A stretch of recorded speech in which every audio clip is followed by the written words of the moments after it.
But Dad, isn't it time for illegal ham in the face? But bro, where's the banjo? Some sports shows try to give you hot takes, but only one can give you a big old piece of hot ham. Welcome to Illegal Ham to the Face, talking all Cleveland sports and of course food on our semi-famous Fat Boy Thursday. Here are your hosts, Fatty and Big Bry.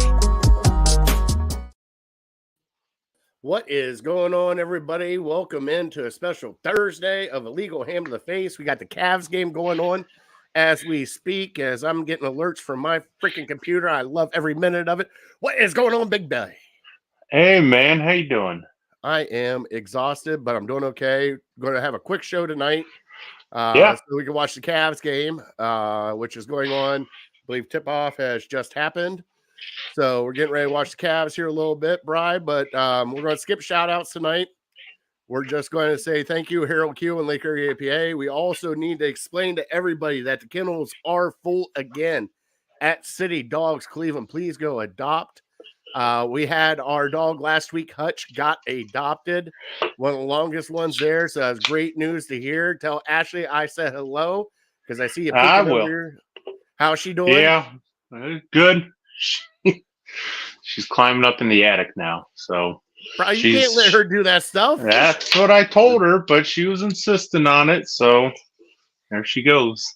No, boy, that's not good. She's in the nesting phase. I caught her at 3:30 in the morning on Saturday cleaning out the refrigerator. Oh, boy. 3:30 in the morning. Nothing better to do. She's just getting ready, bud. That's how it works, buddy.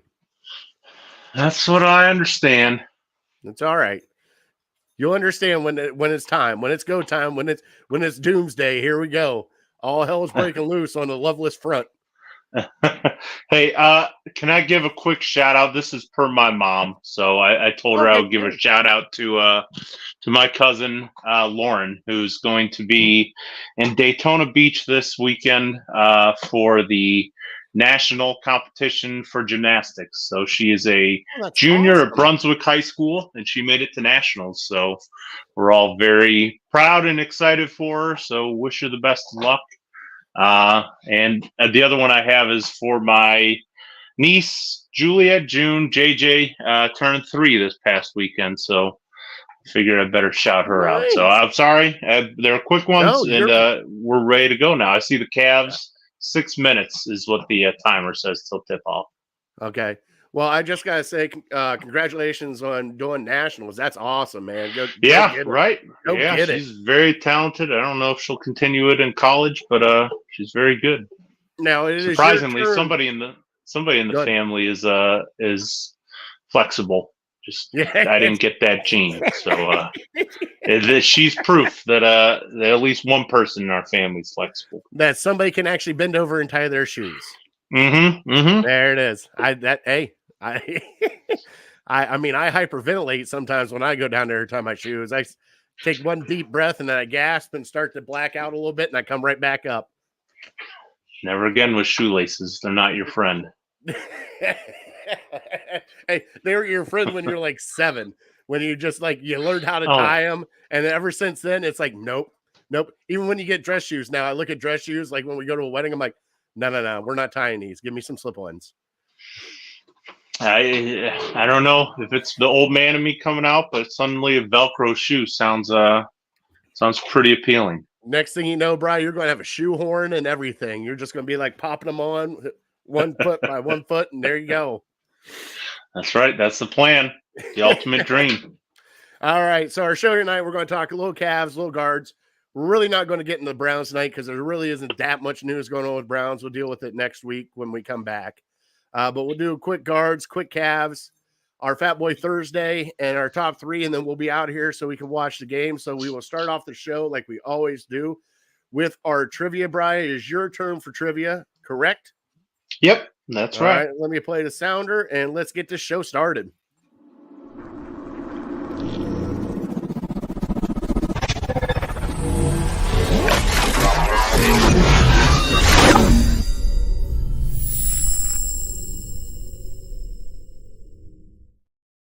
Like I said, our trivia is always brought to you by City Dogs Cleveland. Please go adopt, donate, volunteer, whatever you can do to help out. They're definitely looking for volunteers too. If you got some time where you'd like to take some dogs for a walk, go down there, help volunteer, do whatever you can to help out City Dogs Cleveland. All right, Brian, what do you got for me tonight, buddy? Okay, so we got a Cavs one for you. And it's gettable. So LeBron, as you can imagine, is the franchise leader in a bunch of different categories. So the one I'm looking for, LeBron has 849 games as a Cleveland Cavalier. So that's first all time. So give me who's number 2. And if you want some bonus points, there's one guy in the top 5 who's an active player for the Cavs. So give me number 2 and give me the active player in the top 5 for games played for your Cavs. All right. Here's Justin chiming in, said screw that court gesture. But Bri, he did pick the Cavs in 6. So I do gotta give him that. Did he really? Yeah, wow. So did I, dude. I picked the Cavs in 6 too. I thought they were going to pull out game 1. I was all sorts of excited. I had a nice parlay bet. I hit Bri for the Cavs. I hit all my parlay except for the Cavs money line. I had a Coro over 8 points. He got it done in like the first 5 minutes. I just missed on that Cavs money line too. Just missed on that Cavs money line by 20 some odd points. All right, so to show you where my confidence level was, what was the spread? 12.5 for game 1. I was like 11. I had 11. 11.5. Yeah, you're right. And so I'm like, man, I think that Boston's gonna win, but I can't do anything. I can't put any money against my Cavs. So what I do, I took the highest point amount that they would offer me, which is 20.5 points, and I said, all right. Even though they're terrible odds, give me some action. Let me put a couple bucks on the Cavs, just covering 20.5. They didn't do it. So I thought about kind of doing the same thing tonight. But all right, we're underway now. All right, well, let's get this show going. Let me play our Cleveland headlines drop, and we'll get into it.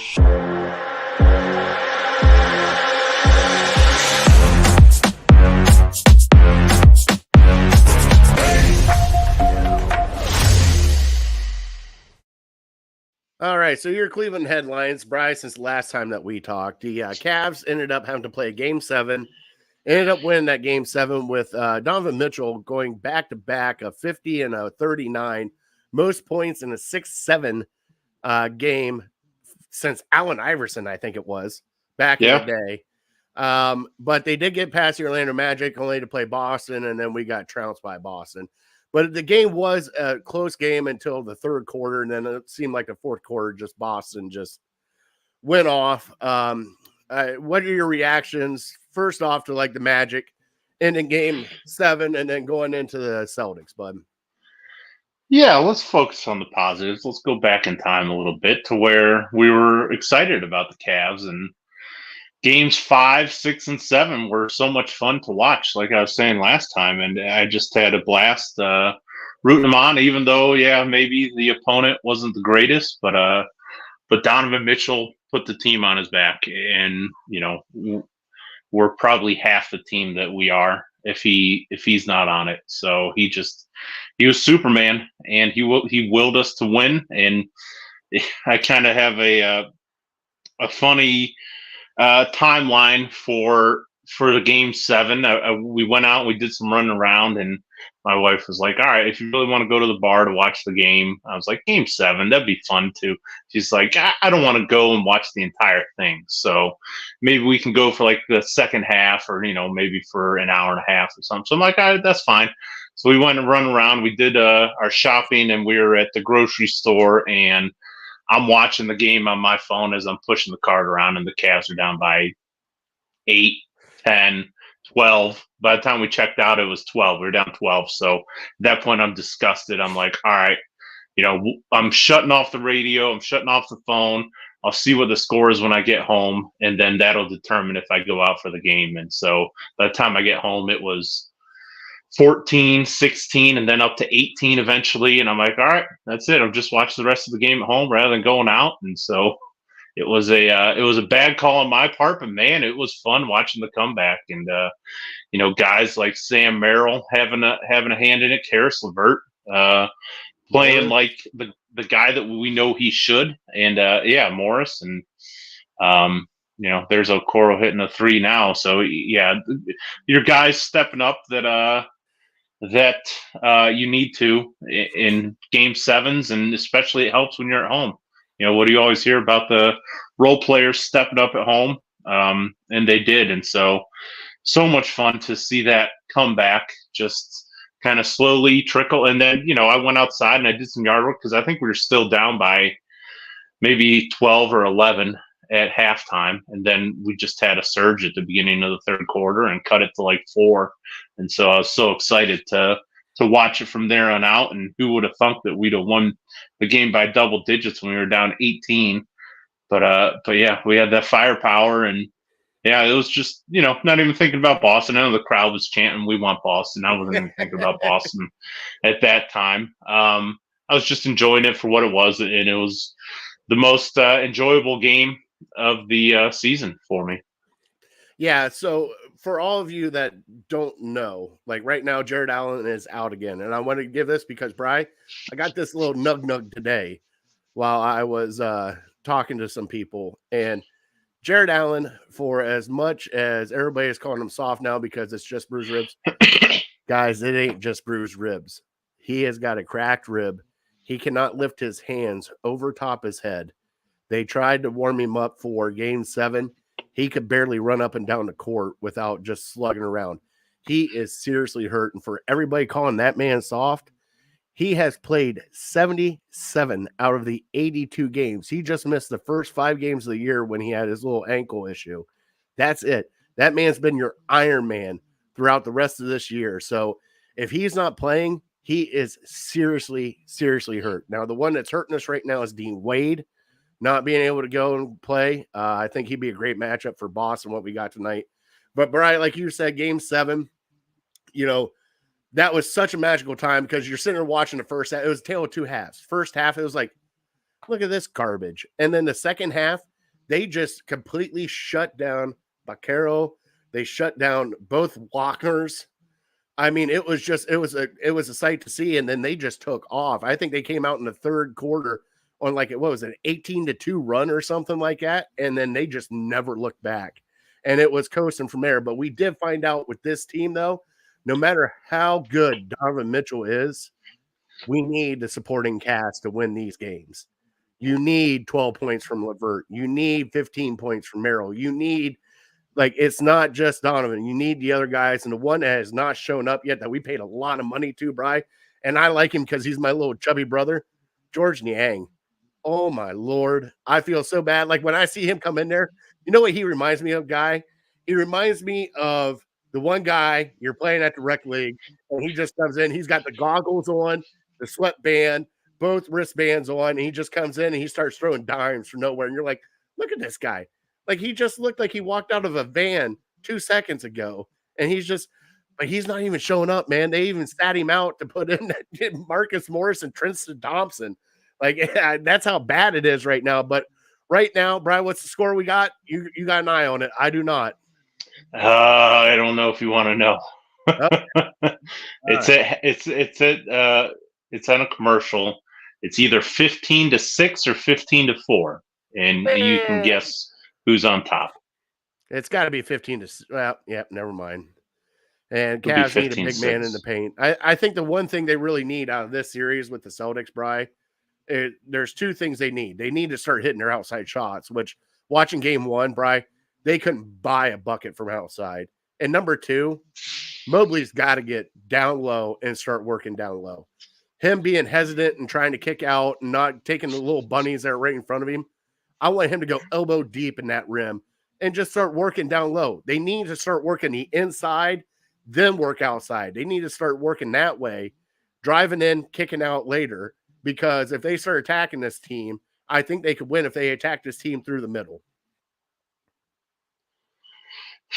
I mean, I just I see these 2 teams and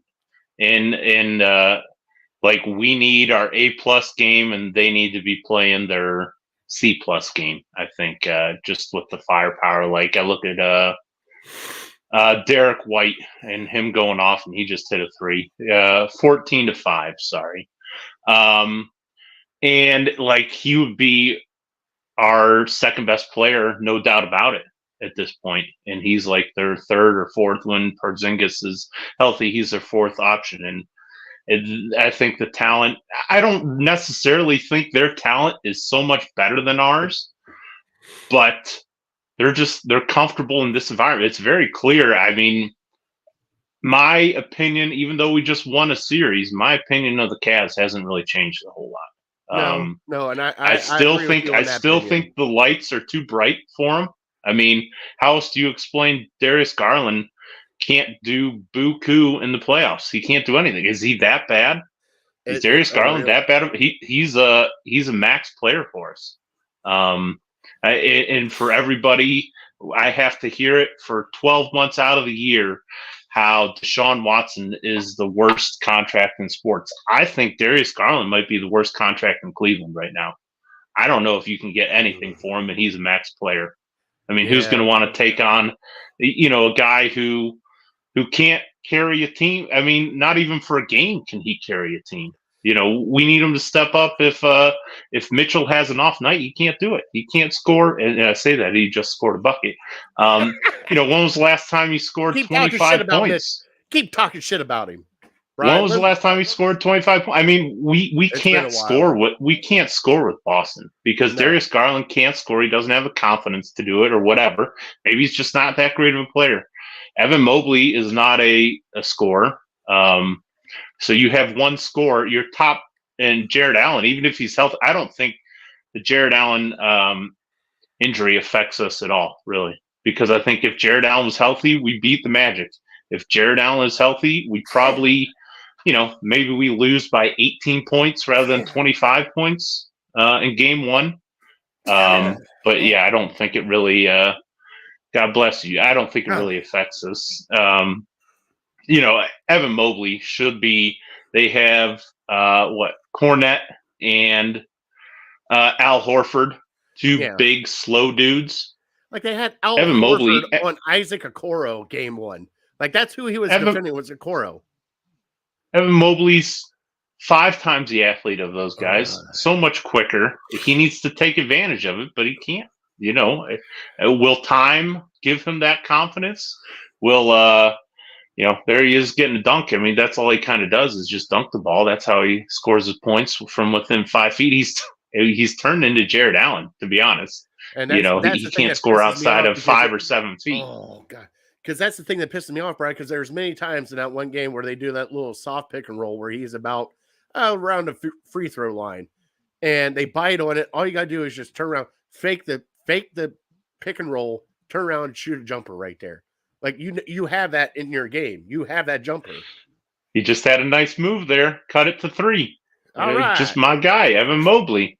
He was aggressive with it, and he took it right at Al Horford. I don't know if I'm allowed to be given play-by-play or something here. Do whatever you want. It's our show. I don't think anybody's too worried about us. But yeah, he was aggressive with the ball. Al Horford sagging off him. He just attacked him, from the foul line. He went right at him. And he kind of did a spin move, put his back into him, and then a little baby hook, and he got it. And I mean, that's the Evan Mobley we need. We need somebody to be aggressive. Between him and Garland, we need one of them to be aggressive. Even if Garland goes 2 of 20, that's the only way we're going to win a game in this series is if Mobley and Garland are aggressive and they score the ball. I mean, if they're passive and they just pass the ball, we're going to lose. No doubt about it. If they're aggressive and they suck, we're going to lose. The only chance we have is if they're aggressive and they start hitting their shots. Yeah, the one thing that I started playing out in my mind, because Strus really hasn't shown up so far in the playoffs. He's had a couple of moments, but, like I even thought about today, Bri, just for shits and giggles, you might as well just throw out, if you're going to run at this team, throw out LeVert, Garland, and Mitchell, all right there. All three can drive. All three can create shots for each other and just wreak havoc with those three guys and let Mobley stay in the middle and then put out whatever, or Coro and the best guy or whatever it is. It doesn't matter. But I mean, I would be honestly right now, I'd be playing Levert a lot more. And I would tell Levert and I would tell Mitchell and I'd tell Garland, go, drive, do whatever you got to do. Just attack. Don't worry about anything else. Just attack and see where it ends up. Because if I think if you can get Boston in foul trouble, they're not super deep on the bench, but it's just you got the two-headed monster. And the way Boston plays is the way that when we went on that 18-2 magical run in January where we all got super excited, we were playing like Boston because it was a lot of passing. It was playing as a team, Bri. And right now, I just don't feel that with this. And I don't know if it's JB Bickerstaff, which here's another one. Justice said, if they don't make it past the second round, is it good enough to keep the coach? Is one series good enough to keep JB Bickerstaff? If you're asking me, I would say probably not. No, I think it depends on this series and how this series turns out. Right, sure, yeah. If we go to 7 games, then yeah, we can have a discussion. Even if we go to 6 games and they compete in the rest of them, we can have that discussion. But my big fear is JB's going to be the scapegoat.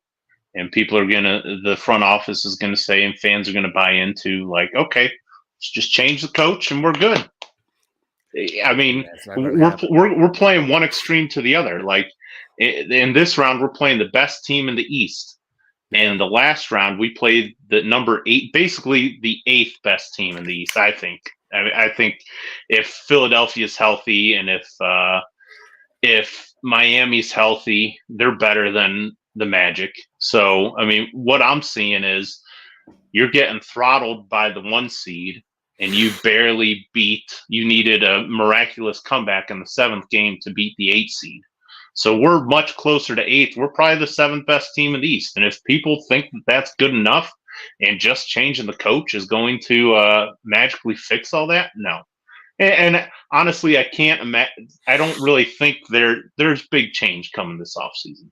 Yes, if you're lucky enough to convince Donovan Mitchell to come back, there's no way Donovan Mitchell's going to come back to this team and say, yeah, we're good enough. Yeah, I think, maybe Evan Mobley can finally develop an outside shot. Maybe Darius Garland won't shrivel up in the playoffs when the lights are the brightest. No, he's seen it for 2 postseasons now.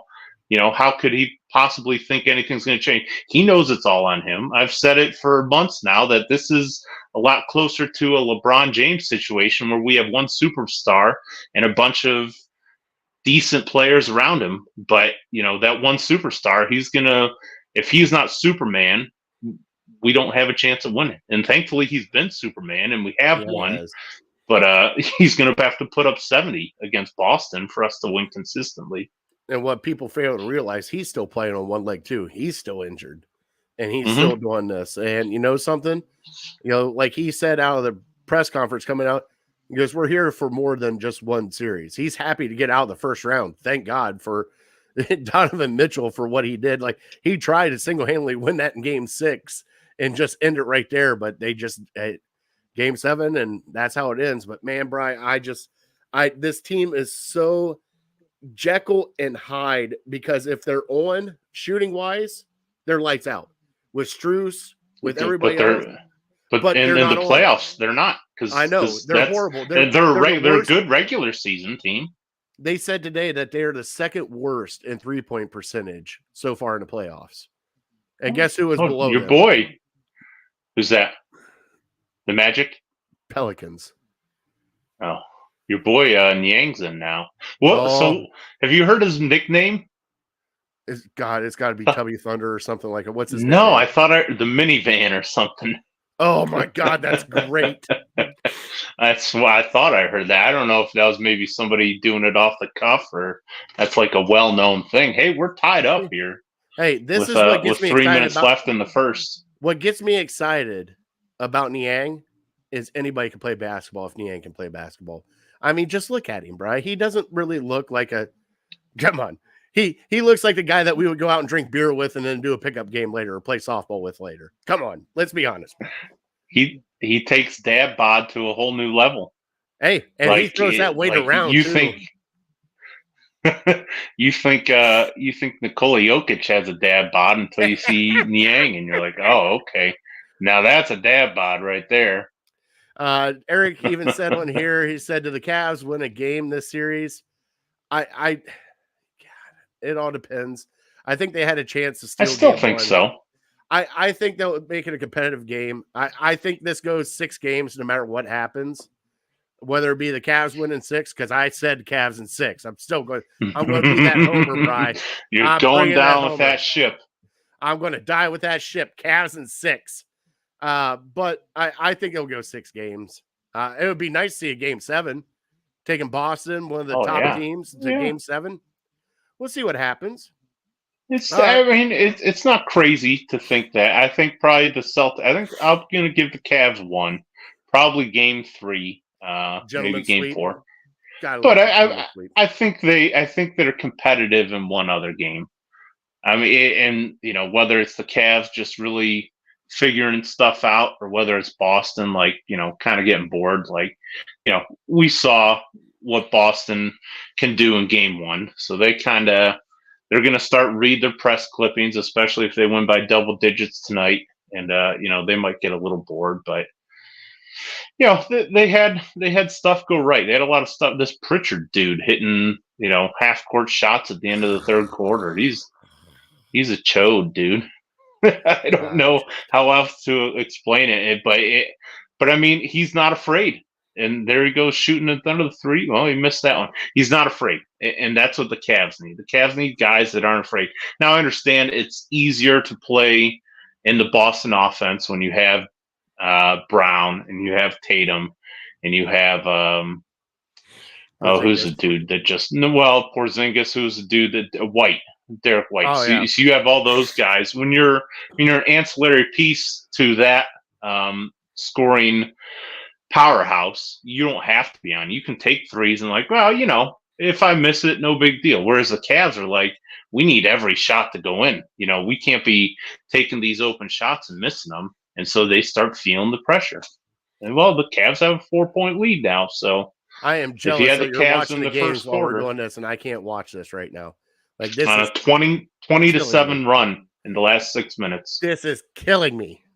So all right, let's get out of the Cavs right now. Let's talk about some guards. All right, so we had some heartbreaking news happen while we were off not off, but in between our shows. Stephen Kwan, hamstring. He is second best batter. I think he's the best American League batter right now. Anyways, batting 360 something. Hamstring, he is going to be out multiple weeks. And they brought up rookie Calvin Strato. So, Bri, the guard's still playing great baseball.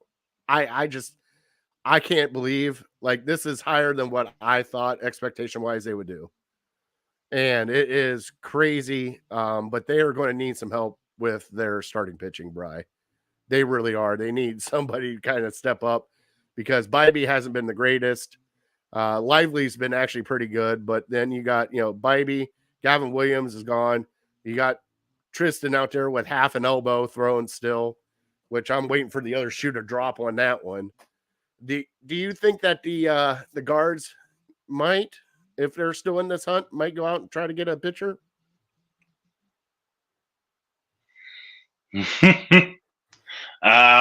Boy, I haven't even thought. I mean, you're talking at the trade deadline, or you're talking.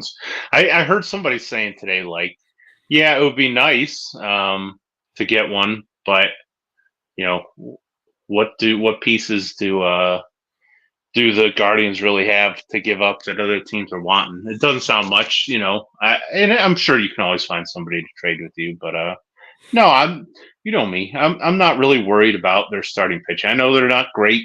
We're used to them being top 5 in the league, but I worry more about the hitting. That's how I am. We got off to such a hot start, and I thought I heard somebody saying, rattling off the batting averages now and how many guys we have below 200, and that's where my concern lies more than the pitching. I got you. I mean, do you think they can keep this pace up? And because right now, whether you like it or not, the AL Central is like the hottest. I mean, you got the Twins, you got the Sox, you got like it's crazy that we're like the best division in baseball right now with standing wise. It's just I'm still floored by it. I'm like, shut up. Come on, not us.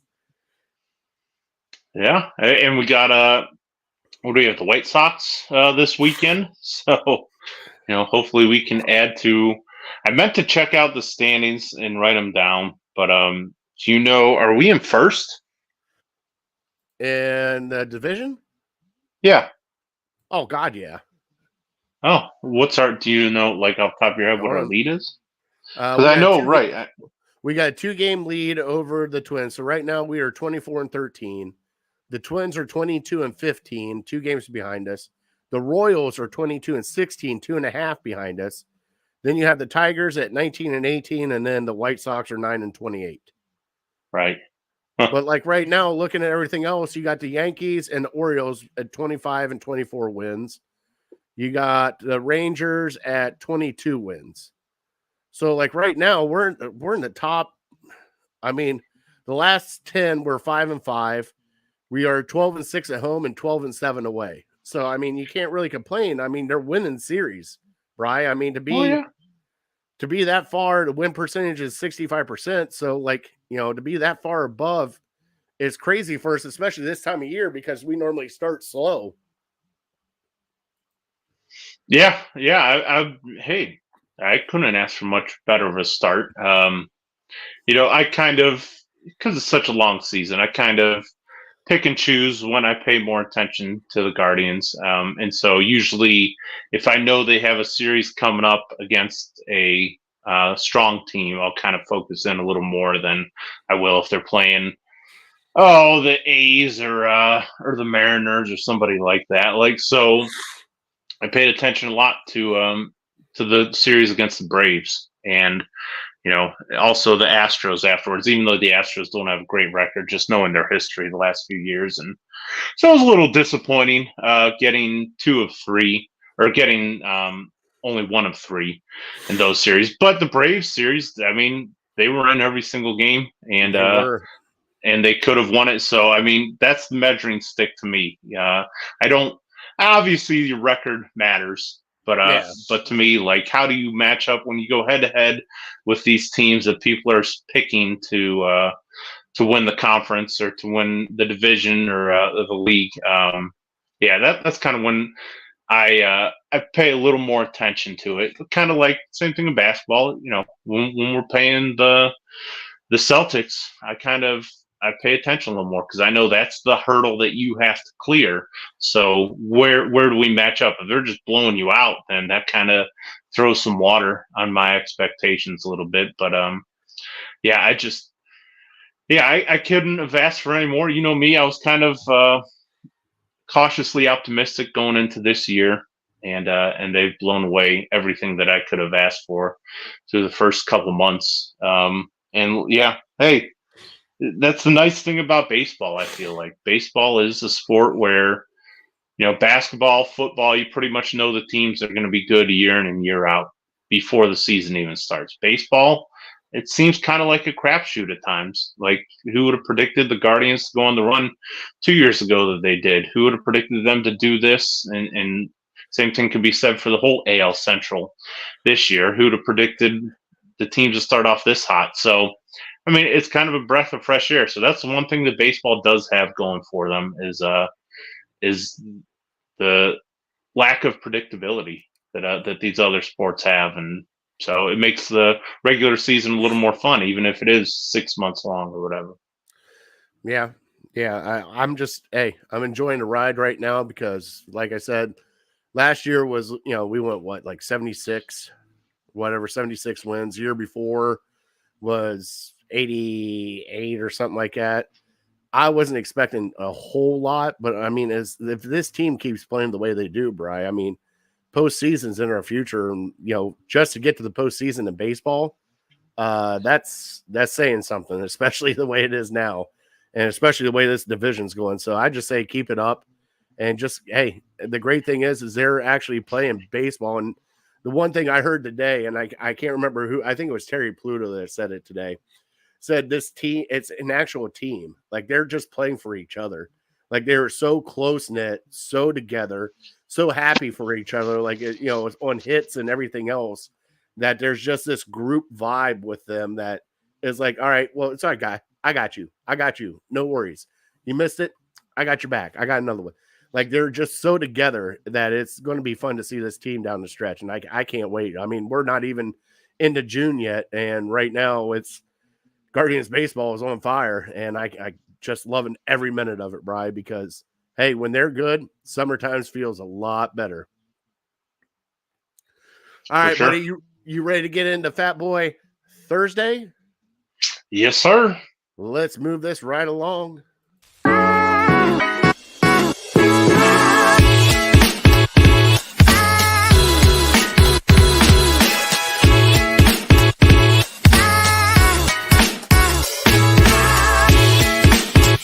now it's time for Fat Boy Thursday.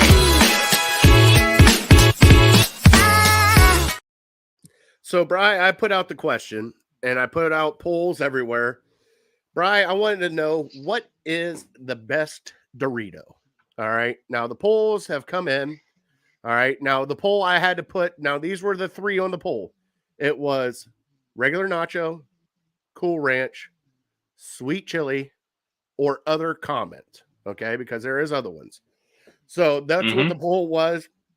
Bri, personally, for you, what's your favorite Dorito? Favorite Dorito, and I don't know if it's very close, or at least the my pick for number one hasn't changed in a very long time. Is Cool Ranch. Cool Ranch Dorito is the best one, hands down to me. Really? I think, although for some reason I think nacho cheese is maybe is more popular, and I don't know if that's like, now Cool Ranch Dorito, you're gonna need some gum after you eat that.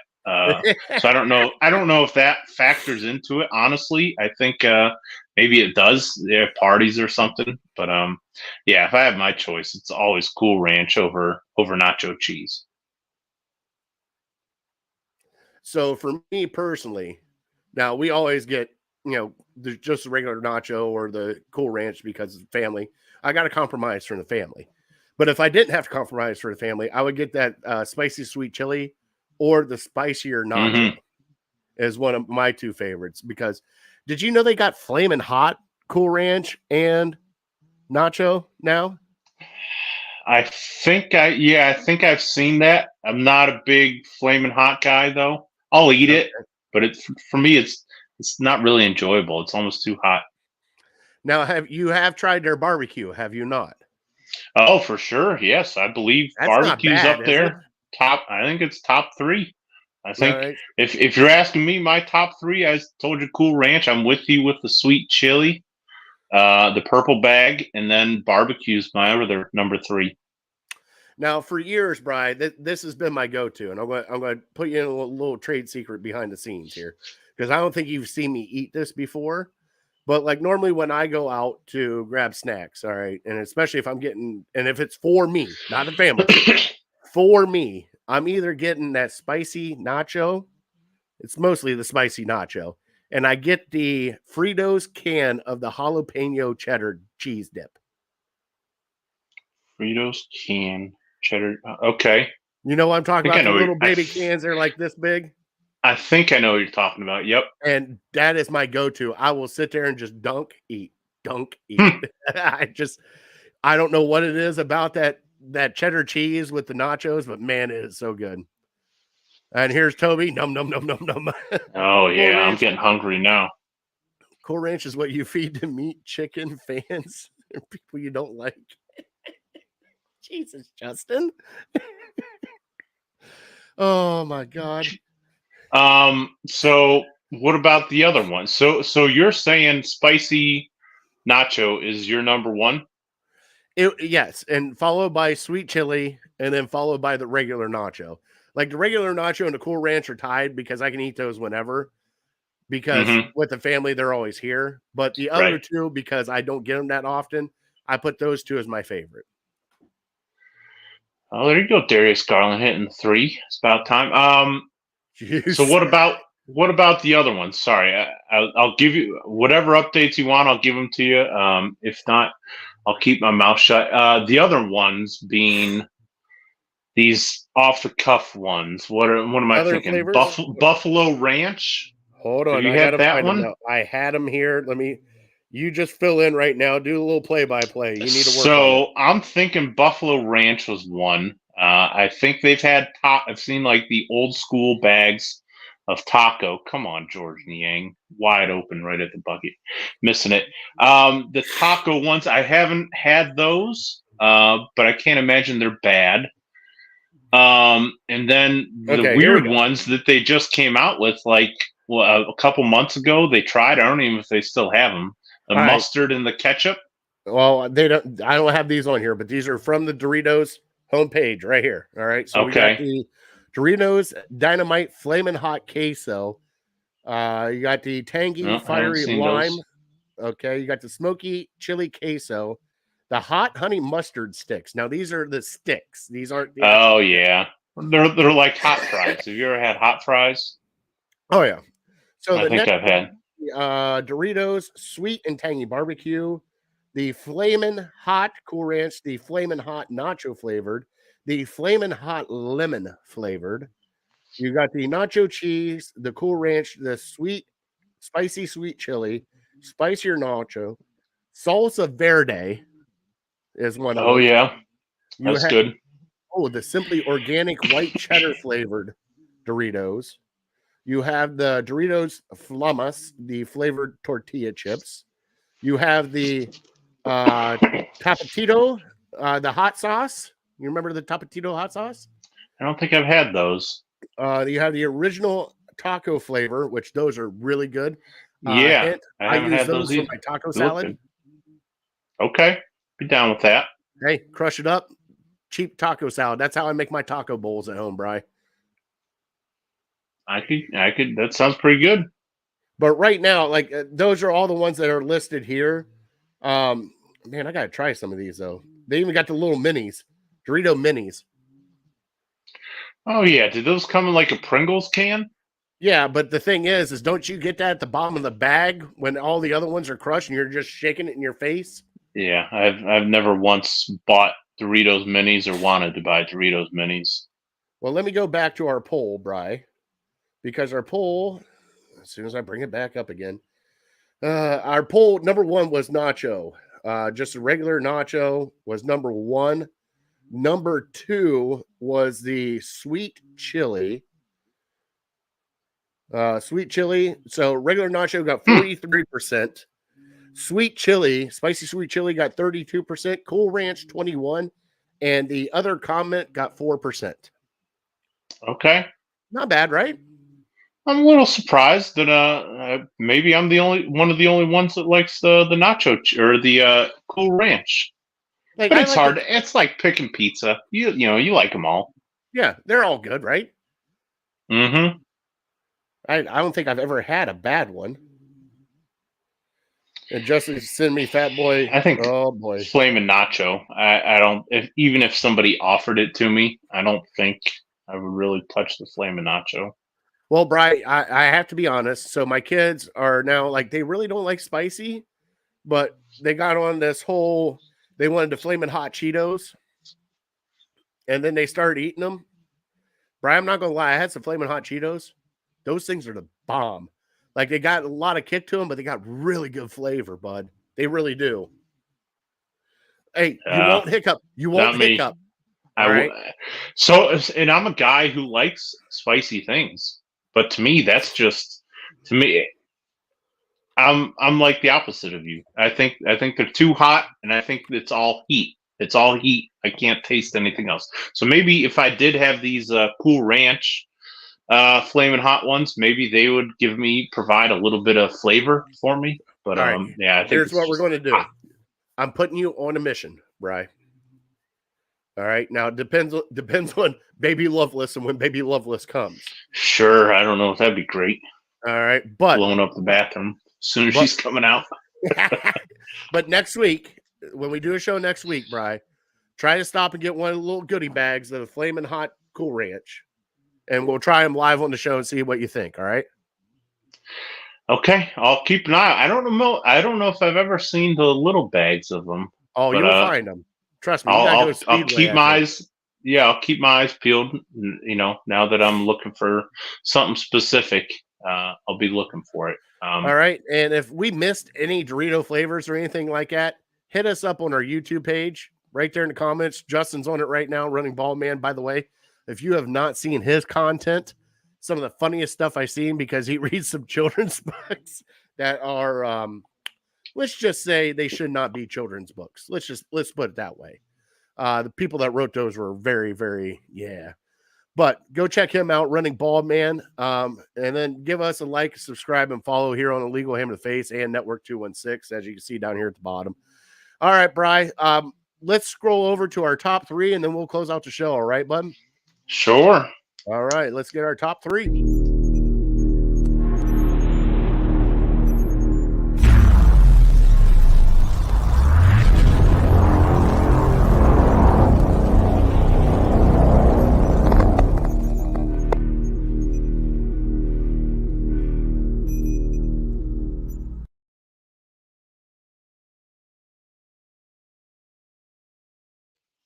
Now, I think we've hit on this before in the 4 years that we've done the show, but I wanted to bring up again because, times change, flavors change, and I wanted to get your top 3 dog breeds. Mm-hmm. So, Brian, we love dogs. We both have adoptables. We got little mixes of, I got Princess, who is a Beagle Basset mix, I believe. You got Lily, she is a fun ball of Jack Russell and something else, it looks like. Jack Russell. They told us when we got her, they said Jack Russell and Australian Shepherd. We don't really buy that. I don't buy that. No, yeah, we don't really buy the Australian Shepherd. She's more of a, we think we haven't, and apparently you can do like the 23andMe for dogs to find out exactly what your dog is. Oh yeah. We haven't done that yet, but we're assuming she is like a pointer, because she's definitely a hunting dog. And her belly, her stature and her belly look like a pointer. And if she sees something in the yard, she'll pull her one paw up and just kind of stare at it. So that's kind of a dead giveaway. Yeah, you definitely got pointer in there. So, Brian, do you want me to go first with my top 3? Or you want to give your top 3? Yeah, go for it. No, you go for it. All right. So number 3 for me, and I grew up with them with my mother's side, Hungarian Vizsla. And if you've never seen them, they are a tan dog. They're like a pointer, Brian. They are bird dogs. Okay. But they are very hyperactive, but very protective of their family members. But they are, how can I explain it? You've petted a beagle with soft ears. Just picture it to be the size of, what is going on, James? Thank you for joining us tonight. What's up, James? Picture a medium-sized dog like a border collie with soft ears, but it's all tan. It's like a golden color. Short hair? Short, wiry hair. Short, wiry hair. Okay. Yeah. Got you about, 30, 40 pounds? Some can get up to 50, but not many because they stay kind of slick. They're very active. Okay. Number 3 for me, if I could ever get one, and I've already told my wife I would want one, Basset Hound. I would love a Basset Hound, and I would love to name it Hammy. Hammy or Bacon, Bri. Either or. It's going to be one of them. All right. And like that. Number 1 for me, and it has been always my dream to have one. I would love to have an English Bulldog, Bri. I would love to have a bully. I don't know what it is about them. Just a fascination with them. But, I mean, Bri, you and I both love all dogs. So we're not trying to exclude anybody, but that's I know. This is hard. Love. But, I mean, what are your top 3? Man, so growing up, I had a dog. He was a Lhasa Apso, which is like a short little white dog, or a small little white dog. And then obviously I had Maggie after that. So growing up, I always had small dogs. And so I kind of leaned towards the small dogs, although with Lily, she's kind of a medium-sized dog. So she's kind of changing my way of thinking because I love going on walks with her and stuff around the neighborhood. But my list kind of went back to the small dogs. And so I had a tough time with number 3. I went Boston Terrier. Okay. with my third choice. And then I've always, even before we got Lily, I've always loved Jack Russell Terriers, the little ones. And so that's why she was kind of perfect for us, because I love the Jack Russell. My wife always had bigger dogs. She wanted like a bigger dog that she could roughhouse with and have fun with. So that's why she's kind of perfect for us. So Jack's 2, and then still a pug. Still a pug number 1. Just ugly one eye looking this way, just throwing her down the steps. Snorting, slobbering all around the house. It could be pitch black, and you can still hear her wherever she's at. You find her. Where are you at? That's exactly what it sounds like. It's adorable after a while. You know, at one point, I think my dad said a face only a mother could love, but he ended up loving it. What pugs remind me of, and it's almost the same as, oh God, what's the other fuzzy dog with a flat face? It looks like they just went full speed at a concrete wall and just hit it with their nose, and then that's what happened. That's what you ended up. Oh yeah, no snout at all. And the eyes bugged out at the same time. Yeah, usually, you know, you hear when we got her from my grandparents' neighbors who had retired and were going to do a bunch of traveling, just didn't have time for dogs. We got her when she was like 3 years old. When we first got her, people were saying like, you know, careful with pugs because they have respiratory issues and stuff like that, as you can hear. But she lived to be 15 years old. She lived a good life. So heck yeah, no issues there. Especially with Big Bride dropping Doritos and everything else around her. Hell yeah, she was in cleanup mode. Right. You're probably like, come on, Maggie, get it. Oh yeah. Oh, Lily doesn't even ask for permission. She just jumps up and starts cleaning. Yep. All right. Are you done eating? All right. Cleanup crew. Here we go. No, I love it. Drives my wife nuts. Are we at halftime yet? 3:25 left. Cavs down 4. All right. Hey, it's a good game then, right? It's a game of runs. You know, we go on a big run, then they go on a big run, then we go on a big run. Karis LeVert is he might have 15 points already. He's playing really well. I called it, Bri. I think that's the man that's going to change this game. We need him. We need to score. He's a Michigan man, but I still have to say, hey, we got the right Michigan man. Franz Wagner was terrible in Game 7. Darius wide open 3, missed it. Wide open 3. Yeah, Franz Wagner in Game 7 was terrible. Didn't Mo Wagner go there too? Mo Wagner was on their. Yeah, he was. He was on the team that went to the national championship game a couple years ago. Mo was. Well, you know, I can't thank them enough for sitting on their ass now watching the second round of the Eastern Conference. Sons of bitches. Oh yeah. Oh hey, believe me, I didn't like them either. I wasn't. It's not like I was rooting. Oh, this guy's went to Michigan. Let me root for them. When Franz is taunting the crowd, I'm like, knock this dude on his butt. All right, Brian, let's close out the show. Let's do our trivia. Answer to the trivia. Give me that trivia question again, bud. Okay, so LeBron leads the Cavs in games played at 849. Mm-hmm.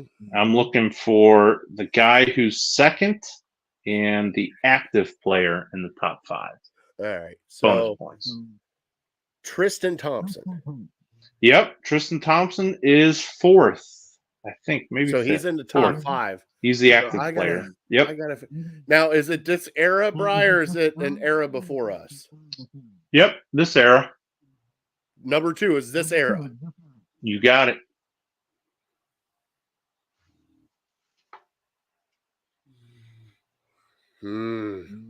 Really?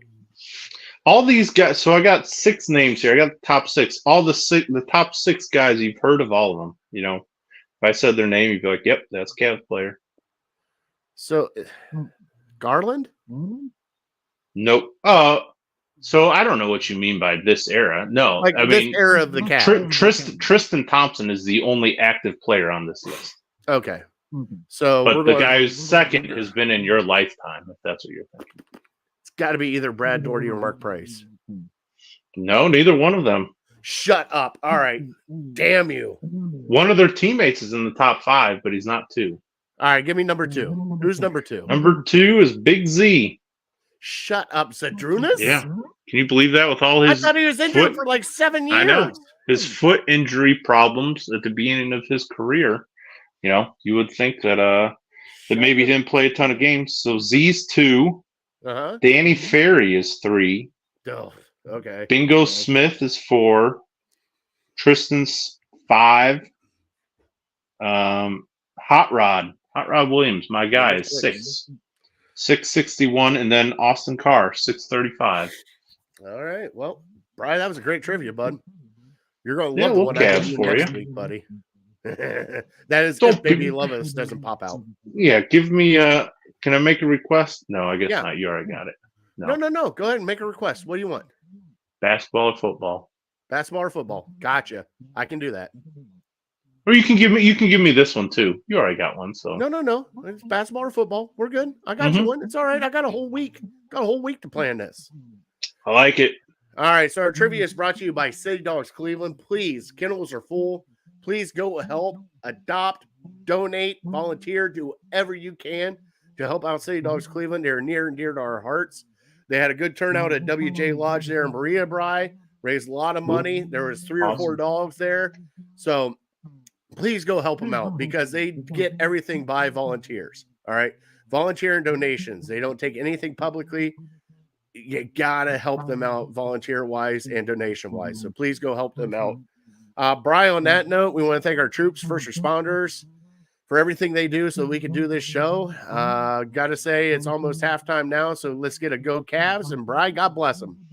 God bless you. God bless America. All right. I am that fat guy. We are Legal Ham to the Face. We're definitely uncorked, unloaded. We're out of here. See you guys next week.